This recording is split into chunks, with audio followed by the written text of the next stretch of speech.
Yes, hello. This is Rose speaking.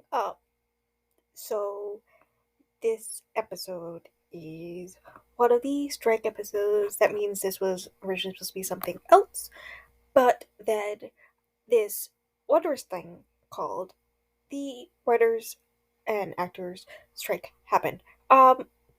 So the plan currently is we're gonna still watch the things that we're gonna watch and record episodes, and I'll edit them, and they'll be all good to go.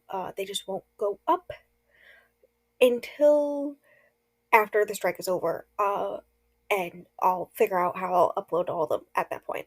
This one was originally supposed to be the red, white, and royal blue movie, so a good time. Sadly, didn't happen. Because strikes. So instead, here is this episode where we talk about Malibu Rising. It's a good time. 98% of it I did from memory after a whole month since I've read it. But yeah, it's an episode I wanted to do anyways, so, and a book that we'd already read. So it wasn't like that big of a change. But yeah, if you want to support the coming out of the Red, White, Royal Blue movie episode as soon as possible. Support the strike because like paying people. So yeah, that's that. This is just me coming in because I don't remember if I properly went into it in the actual episode when we were talking about it. So I thought I'd just record this first thing and put this before everything else. So yep, enjoy 50 plus minutes of us talking about a good summer book. Alright, fam, you ready for this episode? Uh, the microwave's gonna beep. And, I don't care. a little. I'll fucking Okay. leave it in. It's part of the ambiance. Okay. It's part of the ambiance. I love how this episode's probably gonna be less energy than Indestructible Objects episode because my back hurts and I'm tired and all the shit. Well, I'll carry it. Don't worry. okay. I can carry it. I do anyways. I'm hilarious. Hee hee hee. You know what? One of these days, I'm gonna take all the notes for an episode, and then I'm gonna have you read the notes off for Oh everyone. Lord. We should do that in January, cause like the whole. You remember what I said? Yes. Yeah, that would be an idea.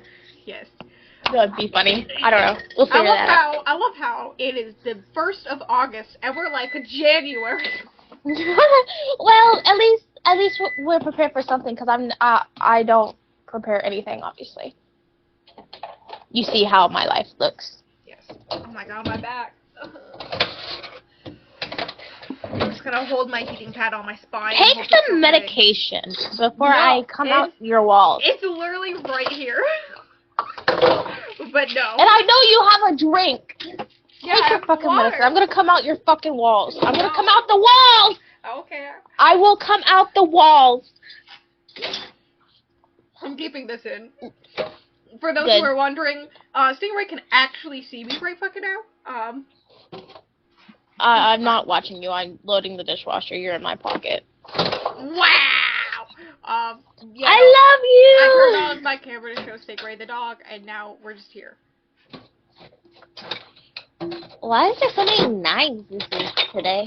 I don't stab myself on a knife in my dishwasher, so. That's only the stuff that can go in there. The rest of it's too big or we don't put it in the dishwasher. My mommy got me mad because she's gonna have to do dishes. Because I handed them last week. Oh, this phone can go in there. I handed them last week and I don't do that. That's her job. Okay, what are we going to talk about in the opening? And you know what? I'm going to keep the whole entire part about my back in the opening. That can be the opening for the normal intro. There we go. I made my oatmeal correctly this time. I'm not too watery. I'm keeping that in. Hello, welcome to a I want everyone to know that I like really thick oatmeal. Like, yes. Who would like? Let me show you my oatmeal. Who would want thin? I don't understand people. Though apparently it's weird. This is my oatmeal. Apparently, like literally all that right there is probably not even cooked. That's how thick I want it, because I Yeah. barely put any water on it. And then I don't mix it up, because I don't know why.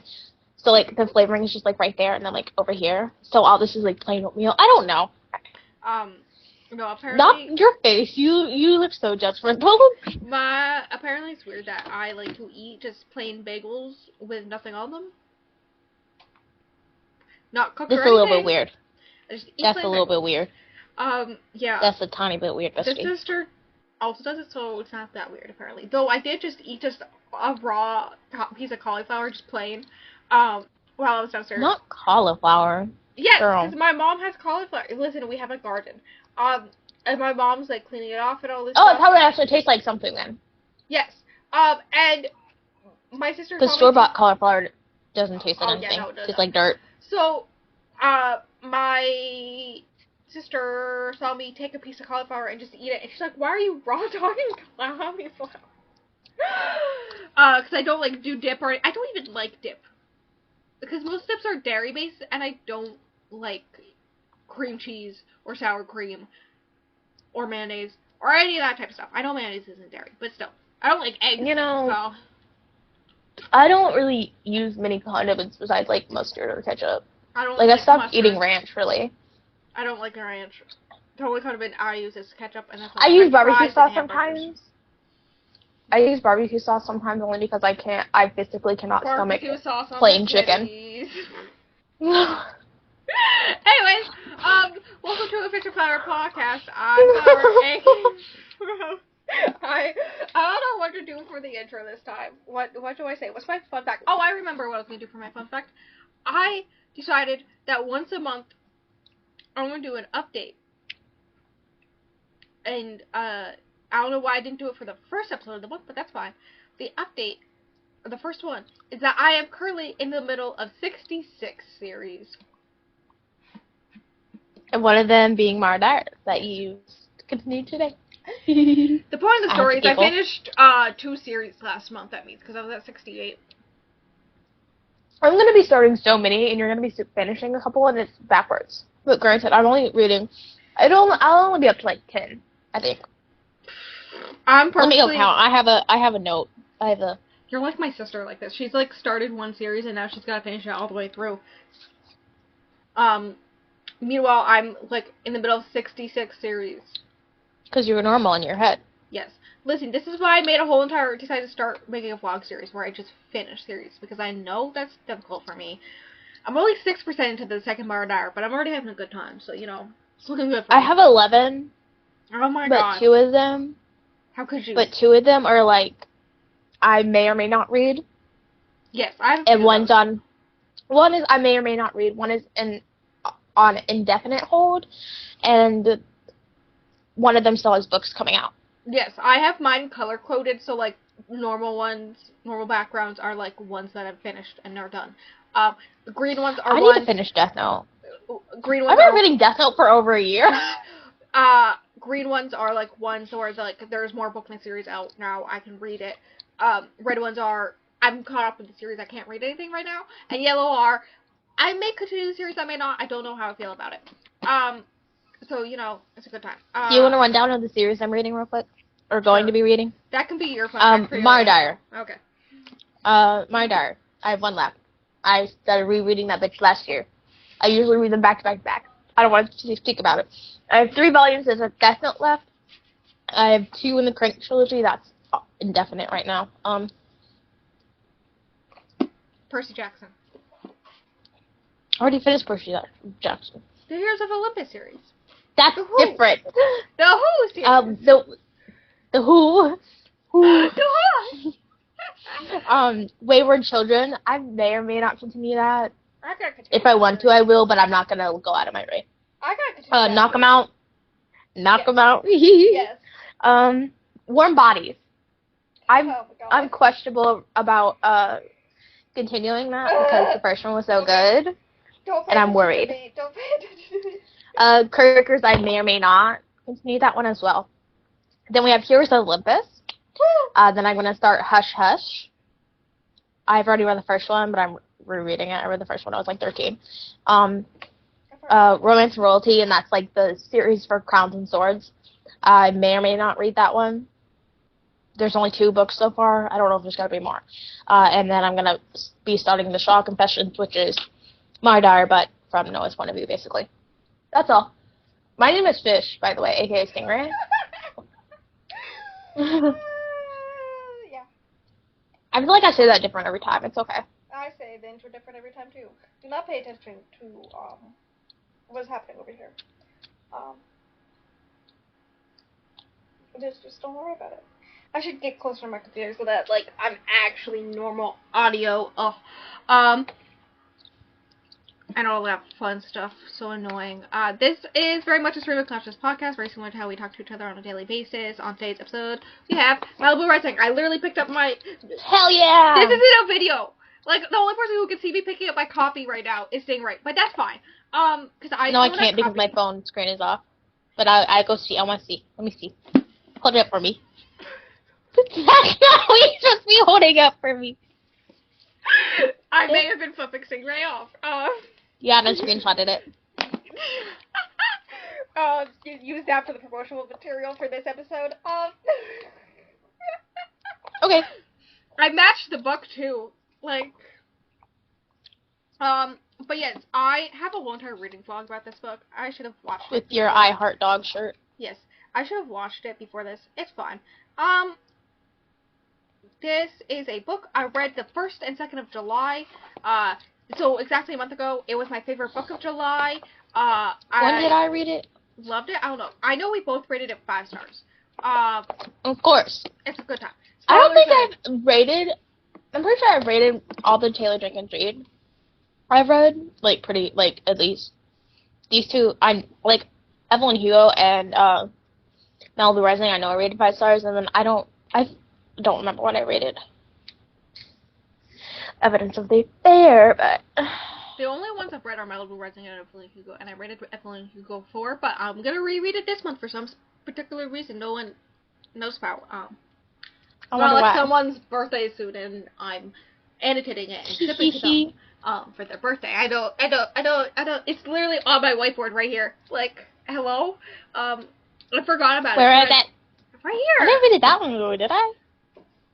Right there. Yeah. Damn, I kind of read it a long time ago. Yeah, I know. But yes, this is like a good book. I read it in March. Wow. Yeah, I remember you reading it and me being like, I have that, I should read it. And then I pulled it out of my TBR jar and I was like, hell yeah. I was very excited because I was like, I want to read it if I read it soon.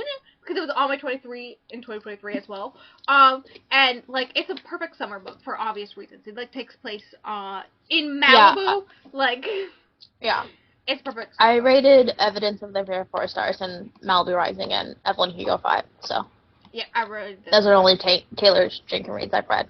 All good, obviously. I love that this is a very character-based book, but so chaotic that I can't help but love it.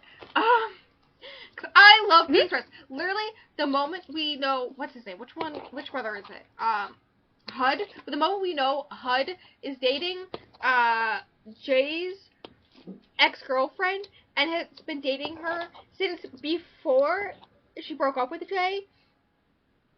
The moment you learn that, in the very beginning of the book, I went, oh shit, I'm gonna love this. Mhm. Yeah. I actually really love all the siblings, though. Yes. This is an example of a book where there's unlikable characters that are very real and enjoyable, unlike indestructible objects. Hear me out. And bakery stores. Hear me out. I don't know if this is like a I don't know if it would be like a hot take or whatever, or like I don't know. But I feel like no matter how briefly Taylor Jenkins Reid. Why do I have to say their full name every single time? Anyways, no matter how long a character in a Taylor Jenkins Reid's book is around, you can't help but care about them. Yes. Because even the people that are just randomly mentioned during the party, I'm like, oh my god, I need to, Dude, you know? I care about Mick Riva and I hate him. So like, I want to hate him with a car, but I love him. I don't understand. Exactly. I don't understand. She somehow has a magical power over all of us, and I think the moral of the story is I should read more Taylor Jenkins Reid, but I just never picked them up. It's called writing characters who could be real people. So the book starts instantly with an intro that's like talking about wildfires in Malibu, and all these different ones, and it says that on a specific date at this specific house, oh man, made fire started and all this stuff, and then it goes into that day, right? So the whole entire book takes place during one day. Okay? That was crazy to me. Yes. And like going in the beginning, I was like, what the hell's going on? And then it just started happening. I was like, hell yeah. So it starts. I listened to the book all in one day. Part 1 is 7 a.m. to 7 p.m. And I think the party starts at something like 7 p.m. technically.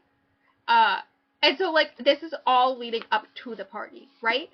Part 1. But also part 1 is also about the Riva kids' childhood and growing up. So there's a lot that happens in part 1. And I'm gonna try to go off of it mostly from memory because the book rag website, it's the same one I use for Wilder Girls, not the best sometimes. It doesn't usually have all the information. So I'm gonna try to go off of a memory. But we have a total of 4 kids. We have Nina, the oldest. She is a swimsuit model. Very important information. The kitty's letting me rub her belly right now. Ooh. She There you go. You can see her. She initially started as a surfer and whatnot, like her brother Jay. But people didn't care about that because she's attractive, so obviously she's a swimsuit model. Who lives on this house in the middle of like a hill, with her husband. What's her husband's name? I don't remember what her husband's name. I think it's Brandon. Something like that. It is Brandon. Yeah. Brandon has Brandon. Brandon has publicly left her for Carrie Soto. This is the first time you see Carrie Soto in the Taylor Reads universe. Good times. I did look up all the references to other books and whatnot. The main character from Daisy Jones and the Six is also in this. Also one of the husbands. The Riva children's dad, Mick Riva, is one of the husbands in Seven Husbands of Evelyn Hugo. He is the one who Evelyn Hugo, when it's like some people are starting to notice like a little bit of gay, she knows that he wants to be with her, so she like is super seductive, and then she's like, well, I can't have sex unless I'm married. So then they get they get married in Vegas. No kiki. And then she makes her to have sex with him bad so that he annuls it the next day. I'm sorry, but if you think about that, if it weren't for the fact it's because she could have been potentially outed, that whole situation's kind of funny. Yeah. So Nina is the oldest swimsuit model. Her husband, pro tennis husband, has very publicly left her. And she's the one who's throwing the party. She hates her house. It's the house that Brendan chose for her, but she always wanted to live on the beach, all this stuff. The twins, quote unquote, are Jay and Hud. Jay is a champion surfer, and Hud is a renowned photographer. He goes around and photographing Jay, and all this stuff. They are not actually twins. We learn later on in part 1 that basically Mick slept around with everyone. And there was this one C-list actress who he was banging, and she gave birth around the same time that their mother gave birth to Jay, and then she was like, I can't raise a kid on my own, he needs his father, so brings Hud to the house. At this point in their life, their mother... Oh my god. Wow. Their mother... Sorry, the cat just, jumped and attacked my earbuds. The mother doesn't, officially know that he's cheating on her. She assumes, but she's like, as long as he comes home and, all this stuff, it's okay. Except now there's, implied. Yeah. But it's, implied that Mick Riva potentially slept with underage girls as well. Yes. And so, terrible, terrible man. Yeah, so this woman shows up with the baby, same age as Jay. So she takes in this baby, and she's like, the love of these kids are what I'm gonna have to survive off of. And there's, a whole bunch of stuff that happens with that. We'll talk about it. But basically, they were raised like twins. That's the story as far as everyone knows. And then there's the youngest kid, who's, very young, just graduated from high school. Never Poor kissed kid, a boy. truly. Yeah, never kissed a boy. A better surfer. I wonder why. I know. Better serve her than all of them, but all of them just pretend like this isn't an issue because she's just a kid. Alright? So these are the main players. So Nina also owns this diner, like crab shack diner type thing. That was her mother's and her mother's, and all the stuff. Uh, and she basically is supposed to be like the personality that shows up occasionally to like sign photographs and whatnot, so that people show up to eat at the place and all that jazz. She runs that. Every year they have this party. Everywhere here is like crazy. Everyone knows it's crazy. All this stuff. She does not want to have the party. She does not care. She's not happy because her husband just left her very publicly. You know, good times. Also throughout this, we're also slowly learning about their parents' lives. They met. He was like I think 20, and their mom was 17. She worked part-time at this crab shack like diner place, right? And she decided to go to the beach one day, cause she like wanted to get away from that life. She was wearing this complete swimsuit that she had just bought. Reva sees her, immediately enamored, asks her out. They go out to dinner. He wants to be a singer, and she's like, I believe in you, and all this stuff. And they both want a family, and all that jazz, and he promises to give her everything she ever wants, including getting away, and she's like, all I have to do is, like, support his dreams, and then, like, I can live my dream life. Time slowly passes, let's say, like, he wants to go further. June, truly. I know, right? He wants to go further than just, like, kissing, and she's like, no, we have to wait until marriage, until one day he decides, on her 18th birthday, you know, a little suspicious, to propose. At this point, her mother's like, yeah, he's attractive, but, like, that doesn't mean anything. Like, you gotta be suspicious of him, my dude. So, now they're engaged, so it's okay to bang him. But then, next thing you know, she's pregnant. So they got to speed up the wedding. All this stuff. She gives birth. They slept together, like, one time, and bam, she was pregnant. It was... She gives birth, to Nina. At this point, he's starting to make it in the music industry, and they come up with a rule where, like, he can go off and live his music industry life, but if she calls him back at any point, he has to come running home, right? So he's in Vegas, I believe, doing a show when she goes into labor. I think it's with Jay. Maybe it was Nina. One of them. She was in labor, and she calls him, and he comes, and he's like, I could go running back, but I'm about to go live, and that's more important than my family. So he goes live instead, and then returns home much later. And he's all like, oh, my baby. And she's like, bitch. And she's very angry with him. There's a lot of hints of, like, him cheating, like, smelling of different perfumes, saying he's working late, all this stuff. He's always away from home. You know, good times. Until the woman shows up with HUD. She didn't know what for sure. She tries to call up a locksmith to, like, have the locks changed so he can't come home. The locksmith is like, I need the owner of the house's permission. And she's like, I'm the owner. And he's like, no, I need your husband's permission.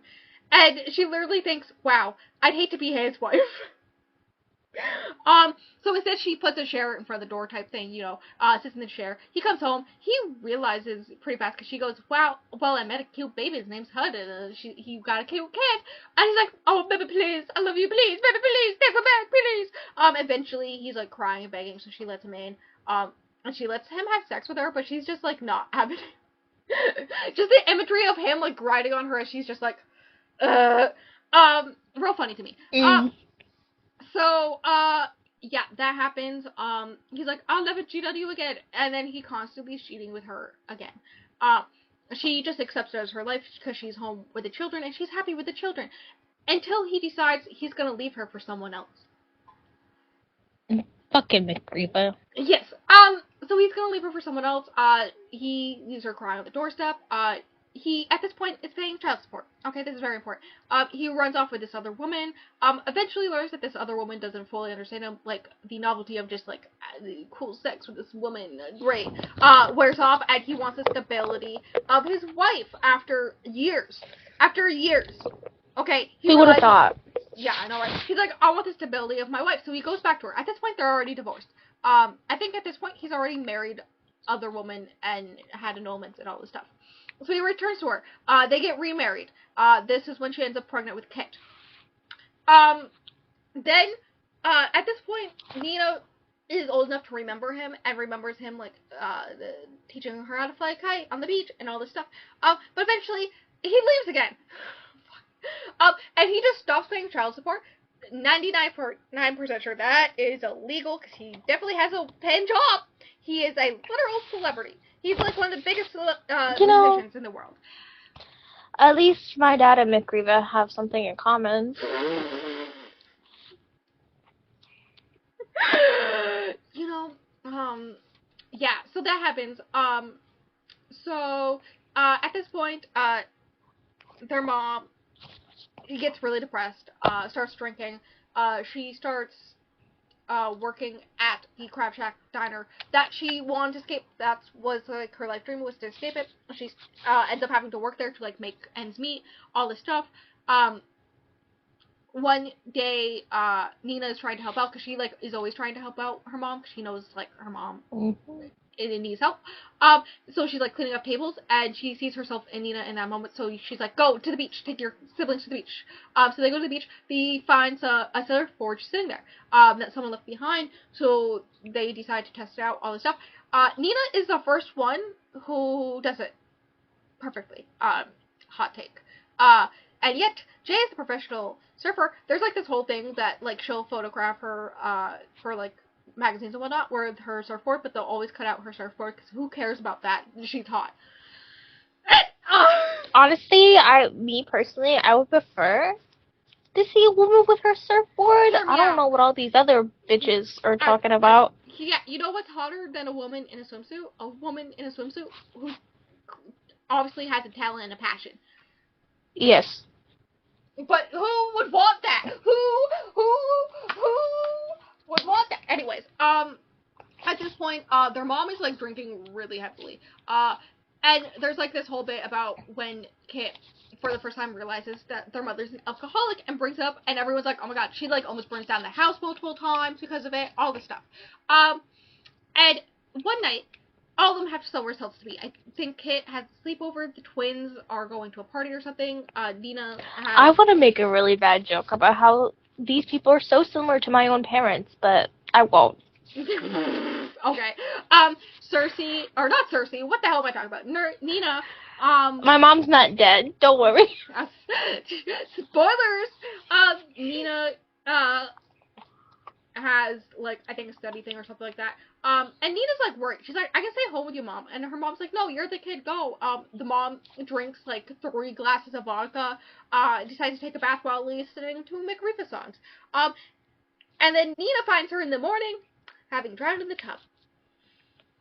That was so sad when I heard that, because I was listening to I was it. expecting it, and I was, ooh.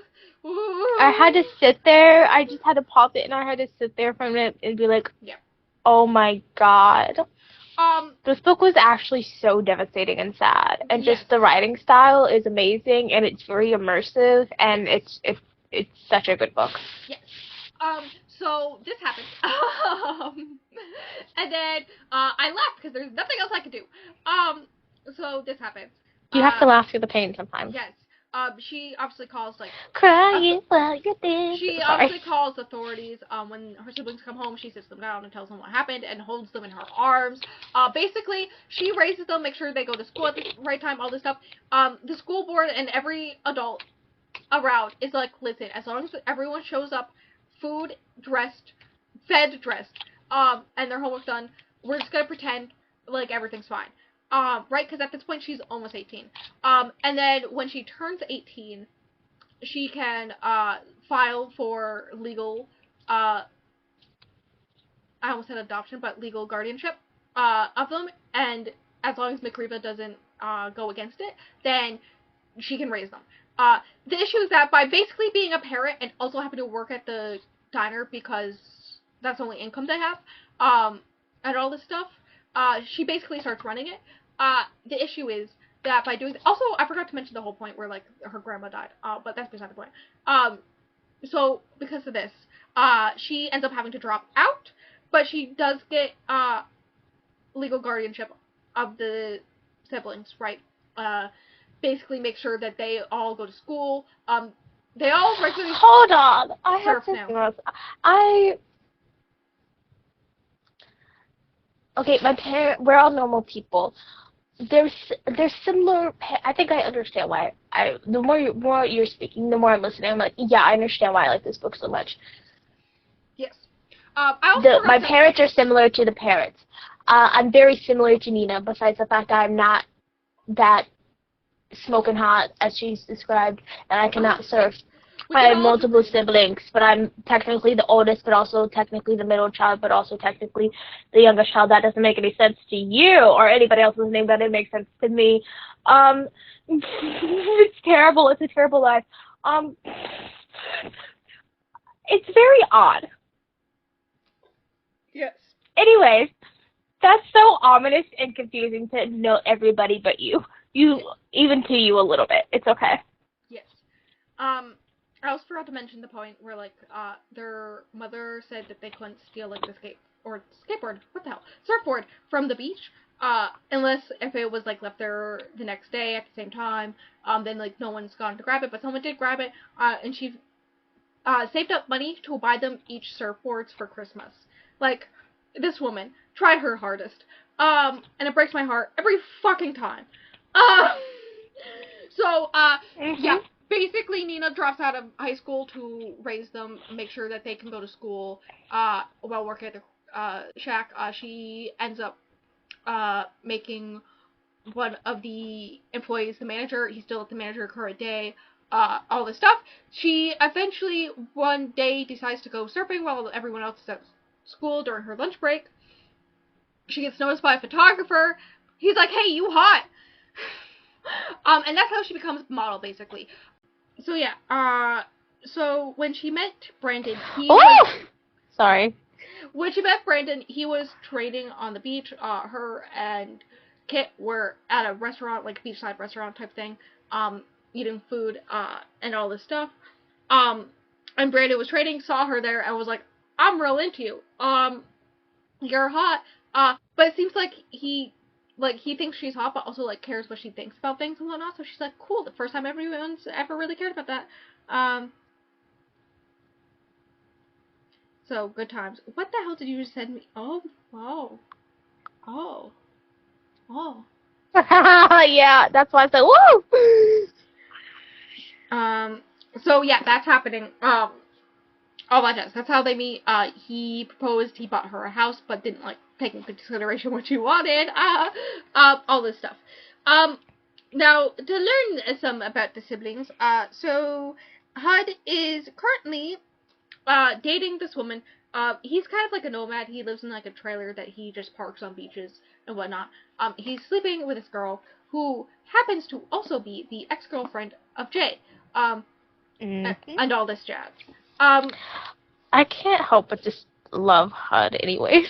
yes, exactly. That's um, Like, I feel and like HUD and Kit are my favorites. yes.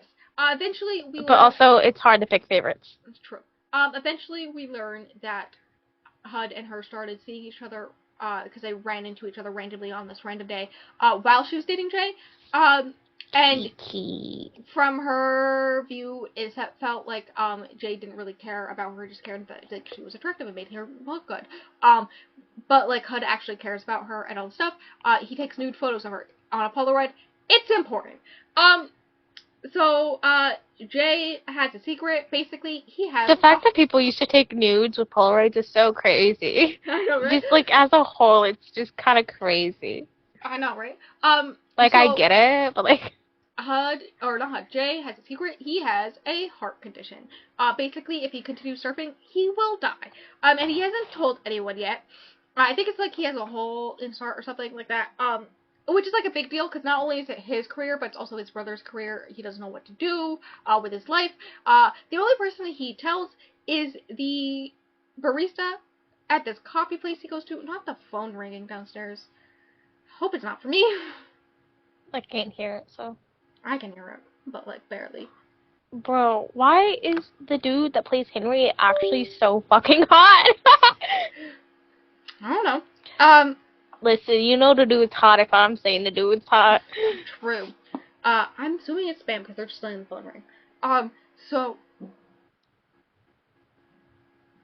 uh, basically, what was I talking about? Oh yes, the only person he does is this barista at the coffee shop he goes to a regular base that he's been sleeping with, and he's thinks that he's in love with. It's the only time he's really felt love. There's stuff about that coming up. Kit Mm-hmm. Kit has never kissed a boy. Her best friend has a thing for HUD. Everyone kind of knows it. Her plan for the party is to kiss a boy for the first time. It's a big deal. All this stuff. Poor kid. I know, right? So, it's the party. So Nina, one, we learn something very important. She cares about servers and her employees.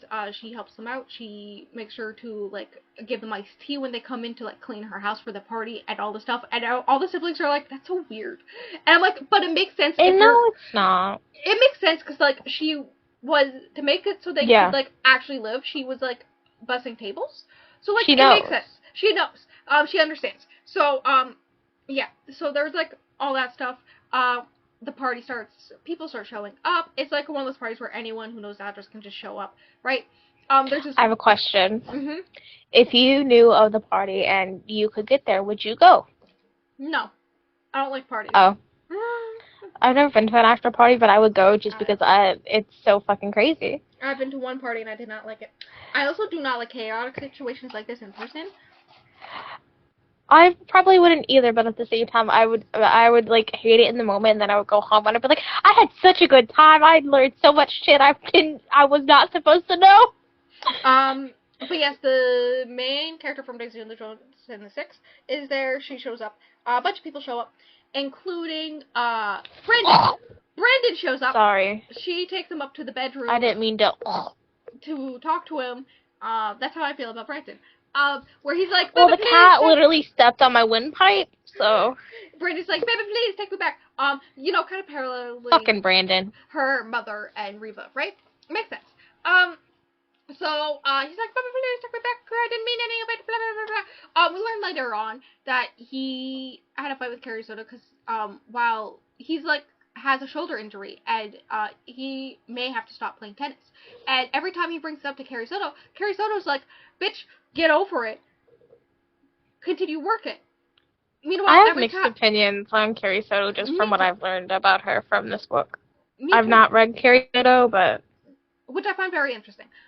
Meanwhile, Nina, whenever he would bring it up to her, she like made sure he was okay, would make sure that he had like proper, like, not even like doctors, but like care and whatnot, all this stuff. Like, she really cared.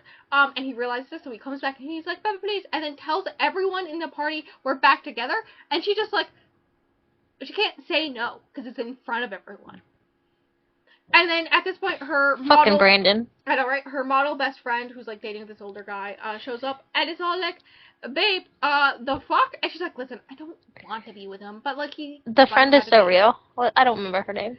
Me neither. At this point, HUD has asked Jay what he would think if he was dating Jay's ex. And he said, like, if he thought to ask her out. And he was like, that's a little weird, my dude. Prefer if you didn't. And HUD's like, fuck. Because, like, the plan was to tell Jay that night, right? So, the ex shows up. HUD and her are talking. Kit's best friend sees them talking and realizes he's in love with her, so she gets angry, starts making out with other people. There's a lot of chaos that happens during this party. What the fuck are you doing? It's the cat. I'm fine, about her. Sorry, Bestie. I need a new spot. You can't play with my earbuds. I'm so sorry, Kiki. It's terrible, I know, but you have so many toys, because you're a spoiled little Kiki. We learn there's this guy from school who has a thing for Kit, and eventually they do kiss. Something happened there. So yeah, Nina's like eating all the cheese, hiding in like the wine cellar. Nina is so real. Yes, I'm going. That would be us at the party. Yes, 100% with her model friend because she like doesn't know what to do. We would just be in the closet eating the cheese. Know that there was while everyone else is dying outside. Know that there is literally so much shit happening in this party that's so chaotic. And it's not important right now. There's this random girl that has showed up. her adoptive parents both died, I think in a car accident recently. She Oh, I forgot about her. Yeah, she shows up to the party with a Polaroid of her biological mother, and on the back it's written that McRib is her father. And so she introduces herself to Nina. Nina takes her upstairs and talks to her and is like, okay. And talks to her about like what it's like to be McRib's daughter, and all this stuff. Also there's like this really sweet moment where Kit doesn't feel like she's attractive because she's always been considered the baby and all this stuff, and like she doesn't know what to do about it, so she goes to Nina because Nina's like a model and she knows how to be like a hot woman, but she's like doesn't feel like wearing like bodycon dresses like her type of thing, and Nina finds the perfect way to make the perfect outfit for her, like literally cuts up a shirt to do this. To make it so I would feel safe with Nina. To make it so Kit feels comfortable but hot at the same time. And I'm like, in fact, I would feel safe around all the siblings. Yes. I would let Hud and Jay hold my drinks. I wish Nina raised. I would let Hud hold my drink. So Jay's barista kind of girlfriend shows up. They start making out in Hud's car. Because his has, like, open doors type thing. Right? It's Malibu. And then he goes to tell her that he loves her. And she's like, dude, I don't like it like that. Like, please. And then he's like, also, as she's saying this, he's going through the glove box to look for a condom. You know what's in the glove box? The Polaroids of the girlfriend. Uh-huh. And he's Why would he just keep them in the car? Like, I feel like you should put them away. That's something you put away. He's like, fuck. So he, goes and, basically goes to yell at Hud. Right? Makes sense. At this point, Hud and the girlfriend are walking on the beach because she found out she's pregnant. Yep. Yeah. So much chaotic. So not to mention all the random people around the party with all their chaos and like the whole suitcase worth of drugs. There's like people swinging on chandeliers. There's people throwing plates like frisbees. There's literally trays of cocaine just being passed around, like serving trays full of cocaine. Yes. So so they're walking the beach. Hud's like, okay, I want to be a dad. That's okay. And she's very surprised but happy about this. Right? And then that's when Jay shows up to like confront him about it. There may be a little fight. It's fine. You know who shows up to break up the fight? Kit goes outside and she's like, oh my god. You know who shows up and breaks up the fight? McRib. Fucking Mick. Fucking McRib. Shortly before this, Kit was talking with the guy she was making out with, talking to him, and he realizes she's not into it, despite the fact that he's really into her. And she's like, I think I may like girls. And he's like, okay. And then they're just friends. And it's a very sweet moment, and I love it. He's so real for that. I did not cry. That's a lie. I 100% cried. It was like so beautiful, and I was like, it's fine.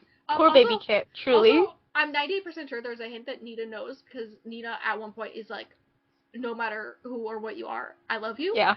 And she's basically Kit's mother, because like Kit was like 4, 6 or something like that when their mother died. Great. I'm fine. I'm okay. Right? So, there's this party. Nina sees that there's a party, so she's like, God damn it. So she goes outside to check what is going on. Sees Mick there.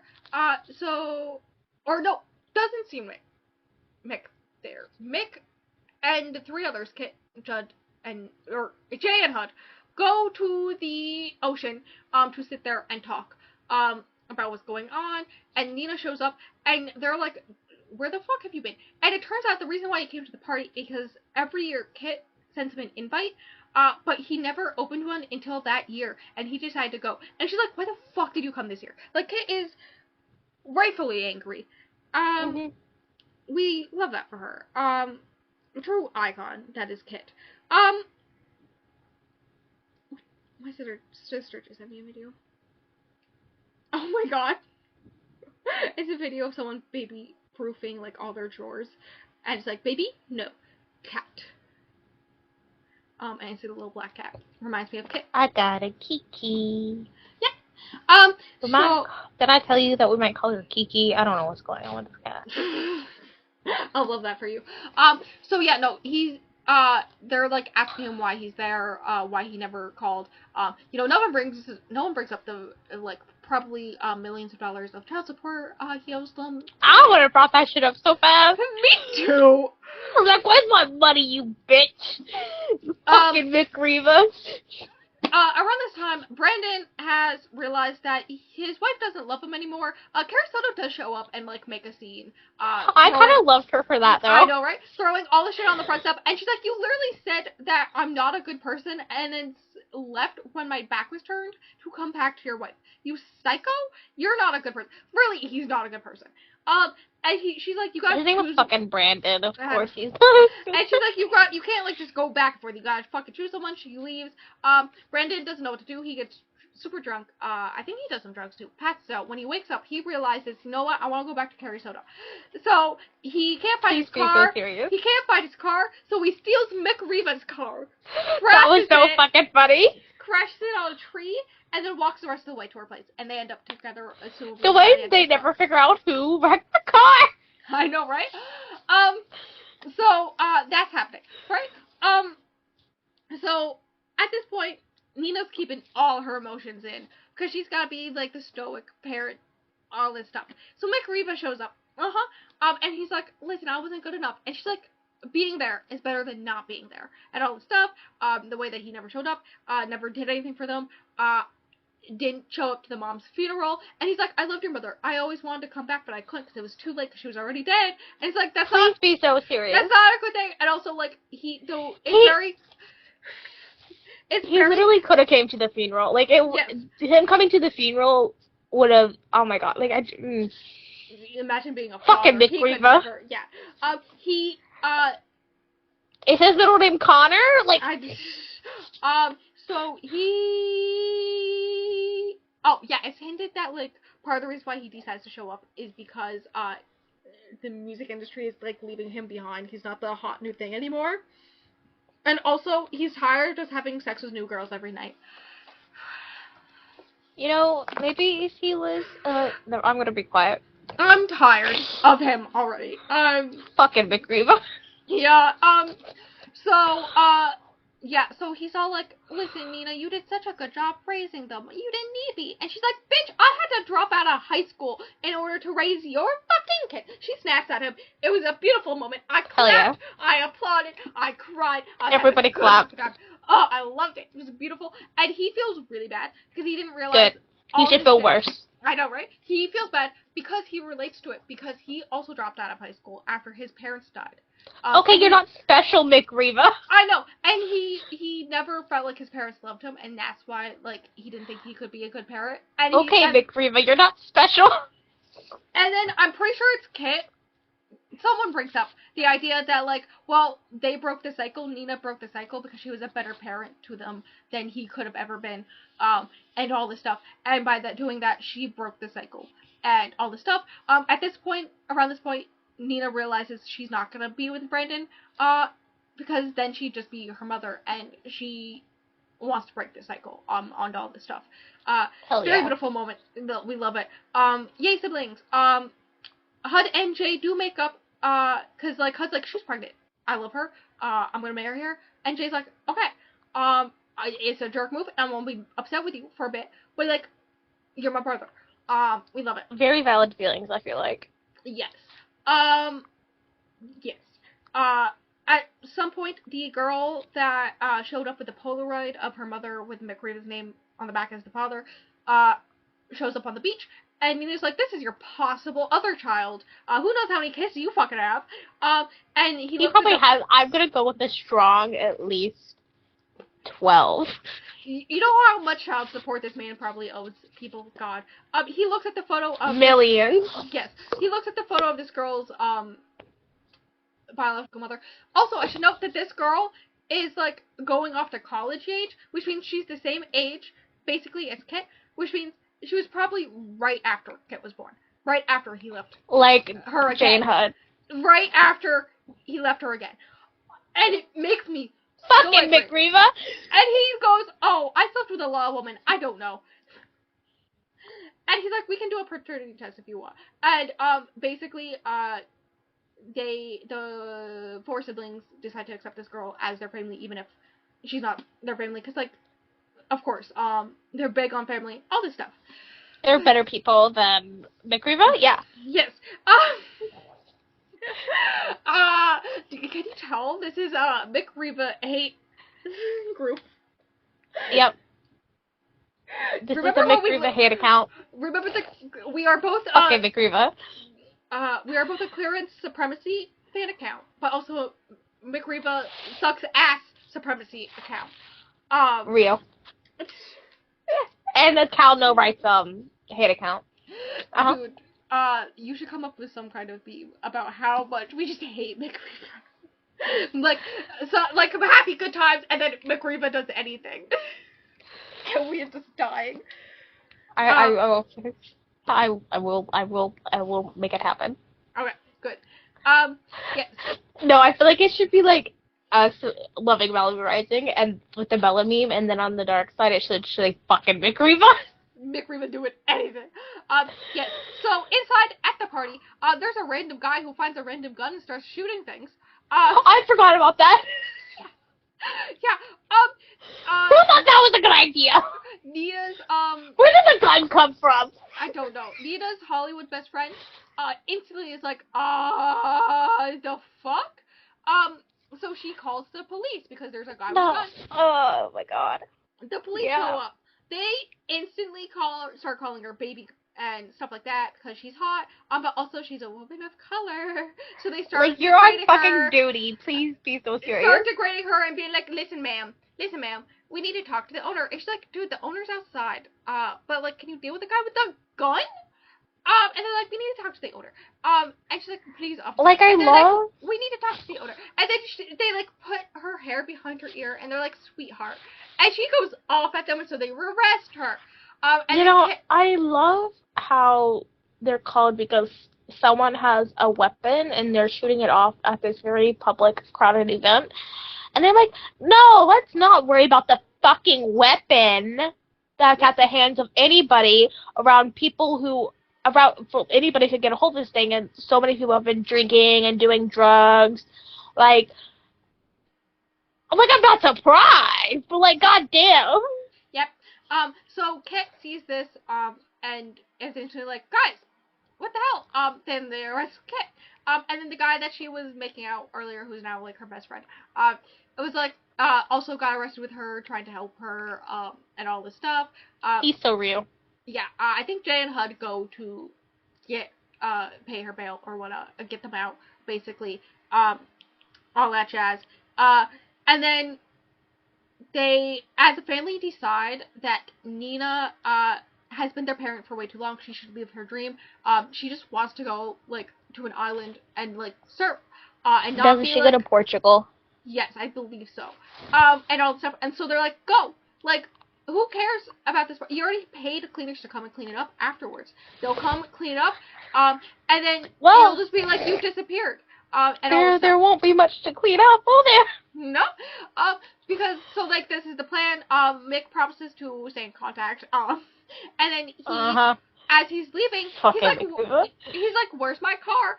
I don't know. I'll just walk. Drops his cigarette on the ground. That's a normal decision. Drops his cigarette on the ground.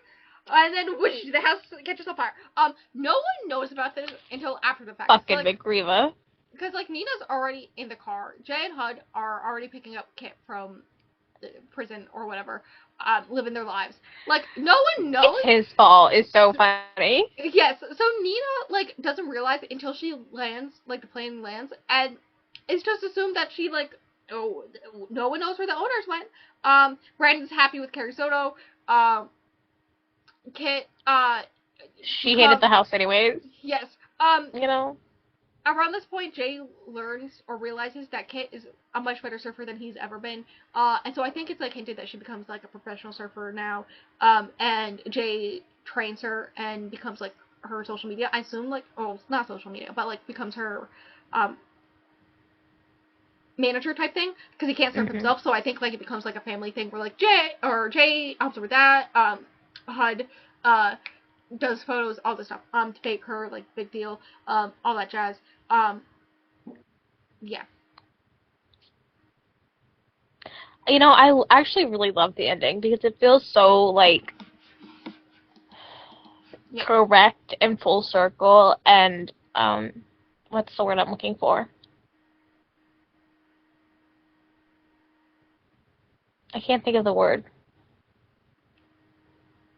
But yes, Do you it's know what very I'm much trying to say? no. It's very much like the parallels between her and June, their mother, and having a public man cheat on you and leave you for someone else, and whether or not to take him back. If the importance of family. It's just very well done, very beautiful. The way it's rained and split up is gorgeous. It's a good time. It's very chaotic, but I love it. Mm-hmm. I literally did this whole book from memory, and it's been a whole month since I've read it. I probably forgot some like a few things, but you know, I'm pretty proud.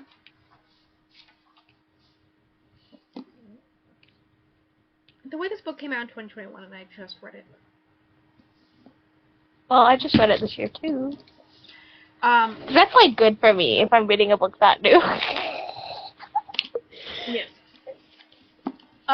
So do you have anything else to say, Bestie? I can't think of the word I'm trying to use.